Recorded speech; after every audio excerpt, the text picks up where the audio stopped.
morning. Congratulations on your new baby. This morning I'm going to teach you how to feed the baby with a cleft palate. This is something that I'm sure that you can do, and it's so important for you to do it now because the babies are in this period of rapid growth. I'm going to show you how to feed the baby in a way that you and the baby can both do, and it's easy. We've taught hundreds of moms and babies how to do it, and you can do it with materials that you can buy anywhere in the local market. The problem with feeding babies with cleft palates is this hole between the mouth and the nose. The hole lets air in, and if the baby goes to suck, air goes rushing in through the nose instead of sucking milk through the mouth. This is true whether the baby's trying to suck milk out of a bottle or suck milk out of the mother's breast. If the baby sucks and air goes rushing in, his stomach will fill up with air and he'll burp and he'll be hungry again, or the air will go rushing through his intestines and he'll have cramps and colic and be up all night crying and he won't gain weight. And neither one of those are what we want. The technique works with a regular, everyday, rounded top nipple, and we cut the tip of the nipple into an X centered on the normal little hole at the tip of the nipple, and we do this with a little scalpel blade. These are readily available. You can also do it with a tiny little sharp scissors. There are several different kinds of nipples that you can use to feed your baby successfully. This one is designed as a cleft palate nurser. It comes with a very small cross cut, but we always cut the cross cut much bigger so that it flows more readily. What you can use to cut the nipple is a scalpel such as this. You can ask the nursery nurses or your doctor's office to give you one. It's called a number 11 scalpel, and it is the safest and easiest way for you to cut all of your nipples after you're home from the hospital.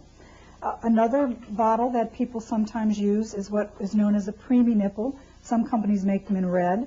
The preemie nipples are shorter and softer than the average nipple, and if you make a cross cut in that, it often is a very good way to feed your baby.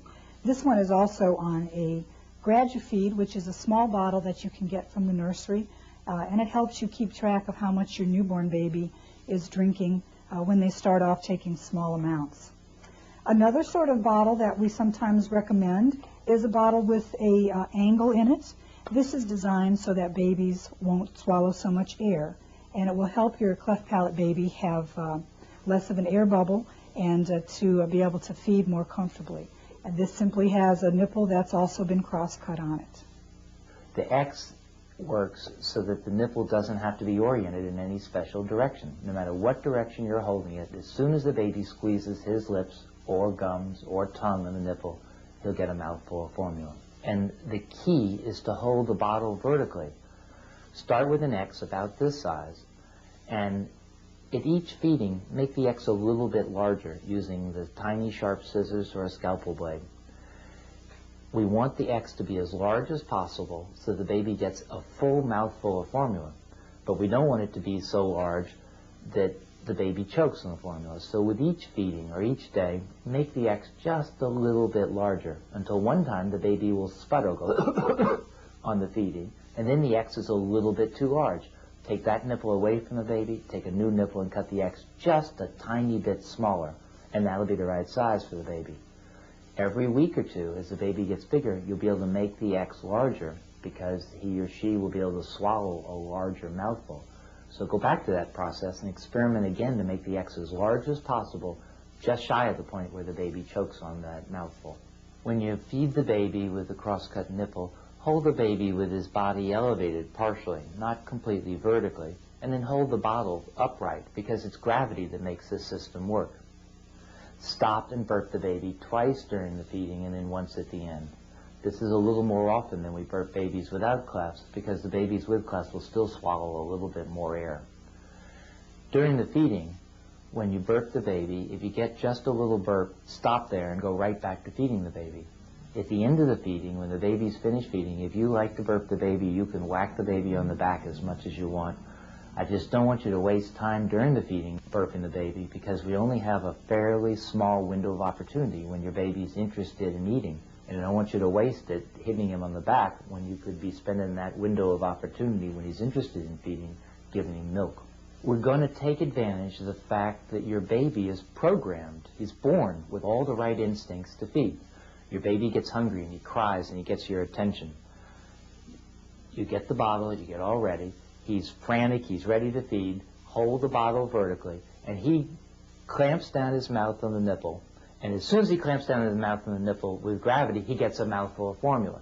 So he gets that mouthful of formula, he thinks, this is great, and then he swallows it. And that way, you never get to the point in his behavior sequence where he needs to suck. He's pre-programmed to get your attention, to close his mouth, and then to suck. And he gets a mouthful of formula before he ever gets to that point in the sequence where he sucks. And that way, we avoid the baby sucking and swallowing a mouthful of air instead of a mouthful of formula. Now let's go meet a mom that has a real baby with a cleft and see how this works. My name is Rhonda, and I recently gave birth to a 9-pound, 10-ounce little baby boy who was born with cleft palate and cleft lip. And it was quite traumatic in the beginning, but we're handling it and things are going really well. And I'm here today to tell you that it's not all that bad, and I can help you with it. You know, you hope for the Gerber baby, and believe me, it's not a pleasant sight at first. What can you do? You have to go on. You know, you have to deal with it. And it's really okay. Unlike a lot of men, because he's like this big Brutus type, you know, he cried. I did not want to tell anyone. I was so afraid of the I'm sorries. I'm so sorry to hear about. And at the time, I was very defensive. I was angry. I was like, what are you sorry for? This is my baby, my problem. I was very, very angry. And like I said, I didn't leave my house for almost 10 days. It took a long time for me to get to this. I had to educate myself, first of all, and I'm very fortunate that I had the time to do that. When I bought the books, we went home and we read them cover to cover, and in the back of all of them, there were 1-800 Cleft Association lines. Call them, because they tell you everything, and that's how I found Dr. Moses, and I spoke to Mary Ellen Alexander, and she assured me that there was nothing at all that we couldn't fix, nothing at all that we couldn't work with, and it was wonderful, and we came in for a visit, and the things that I saw here made me realize that I had nothing to worry about. Absolutely. My problems were minimal. This morning I'm going to teach you how to feed babies with a cleft palate. And I'm going to show you a way that we've used over and over on hundreds of babies over the years that we've found works every time. We use everyday materials that you can get in your local supermarket or drugstore, and it's easy to do. You hold the bottle as vertically as possible, hold the baby up at about a 45-degree angle, and let the baby's head fall back a little bit on your arm so that the bottle can be vertically. This way, the baby's stomach is elevated, and even though the babies will swallow a little bit of air, it'll stay up at the top of the baby's stomach. We want you to burp the baby twice during the feeding and once at the end. So about at the end of the first third, the second third, and then at the end. This is a little more often than we burp babies without clefts, because babies with clefts will still swallow a little bit more air than babies without clefts. It's important for your baby's feeding to be done in 30 minutes or less. So when you begin a feeding, look at the clock, and if the feeding takes longer than 30 minutes, you need to cut the cross-cut bigger. There are many different nipples and bottles that you can use to successfully feed your baby. So experiment and use whatever works best to get your baby to feed. When you cut the X in the end of the nipple, it's hard to tell at first what's the right size for the X. It's going to be a different size for each baby, and you need to experiment with a few nipples until you find the exact size that's right for your baby. Of all the things you're going to have to buy for this baby as he or she grows up, nipples are the cheapest. So buy a bunch of nipples and be prepared to ruin a few as you experiment and find the right size. Let me summarize the elements of this cross-cut nipple technique for feeding babies with cleft palates. Use a regular round tip nipple. Cut an X in the tip of the nipple. Hold the bottle vertically. Hold the baby up at a partial slant. The baby controls the rate of the feeding. Burp the baby twice during the feeding and once at the end. With this, I guarantee you'll be able to feed your baby with a cleft palate. When you feed babies with cleft palates, they still have a wide open hole between their mouth and their nose. Inevitably, some of the milk or the formula will come out of their nose. It's not pretty, but it's not at all dangerous to the baby, and it doesn't hurt the baby, and it doesn't hurt their nose. So just wipe it off and carry on, and don't worry about it. Once their palate is fixed, this won't happen anymore. And this period of time, right when the baby is born, is the most important period of growth in the baby's life.